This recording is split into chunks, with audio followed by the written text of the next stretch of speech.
Eeboon taankee irratti duulan miliiliqiin firraa falman dhaloonni har'a ol ka'e kaayoo isaanii ga'uu galmoon. Aanolittis firraa falman harmaaf harkaa karraa jiran warri akkas godhes dhume arramee isa waa jiran.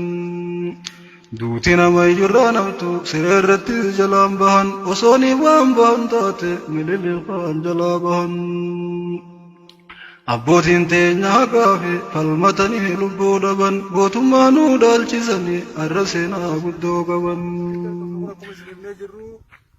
Bakka harma muraa aanolee fi abbootii teenya bakka harkaa fi harma isaan itti dhaban bakka sanitti argamna inshaallahu ta'ala bakka abboota keenya harkatti irraa jiran abbootii teenya harka irraa jiranii akkuma agartan kana haawwan keenya harma isaanii irraa jiranii shamarran keenya harma irraa jiranii bakka nafxanyaan itti gocha ilma namaa irratti hin raawwatamne uummata keenya irratti itti raawwachuu turte bakka sanitti argamna inshaallahu ta'ala godina Arsii Bahaa aanaa Hetosaa magaalaa Itayyaa irraa kiiloomeetira hanga Tagasiineeti bakka kana daawwachaa jirra isiniin nu daawwadhaa isiniin jenna seenaan kaleessa tartee arraaf daawwitiidha seenaan kalee qottee arraaf nu barnoota kaleessa abbootiin teenya maal keessa turte biyya fiitiif maal ta'uu turan amantii fiitiif maal ta'uu turan waan jiru inshaallahu ta'ala isaanirraa ni baranna.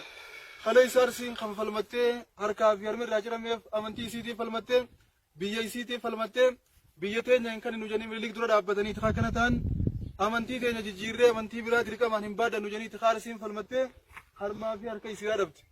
Gootota Arsii fi Baalee keessa dhalatanii as keessatti saba isaaniitiif qabsaa'u turan akkasuma amantii isaaniitiif qabsaa'u turan hedduu maqaa isaanii yoo kaafne lafti Baaleetii fi lafti Arsiidhaa walitti akkuma zabanuma kana akka godinaatti addaa muramtu malee Arsii jechuun baaluma Baalee jechuun Arsiidha. Gootota akka Hajji Adamsaa Addoo kanaatu isaan keessaan bahe Jeneraal Waaqoo Guutuu faatu isaan keessaa bahe Haaji Hussein Bunee faatu.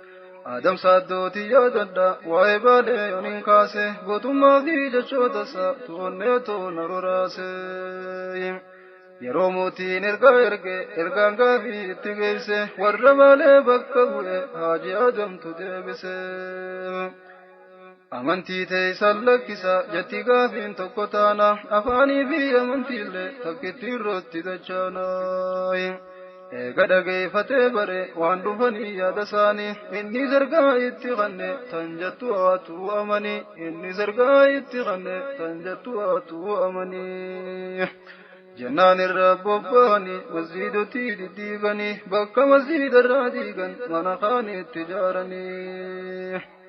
Laalee jeen Haaji Adam isin betas kana jaara masjida keenyaaf isaya humna dhabnuus rabbii jiraay. Jechoota isaa hunda keessa kanaan naroorase garaay. Yeroo hundaa ni dirmataaf rabbiin guddaan nama isaati yeroo hamtuu san keessatti masjida ijaaran Baaleetti jecha Haaji Adam Saaddoo jijjiireef rabbiin hojjetti. Gaafa kaanis galmee baate osoo deemuu ni qabamnaan waraqaa nyaatee liqimse as deebi'ee jedhee diinaan. Jechi garaa keenya bahe garaa keenyatti deebi'ee wilii sodaata kan qabu waan fedhallee yooniin ta'e.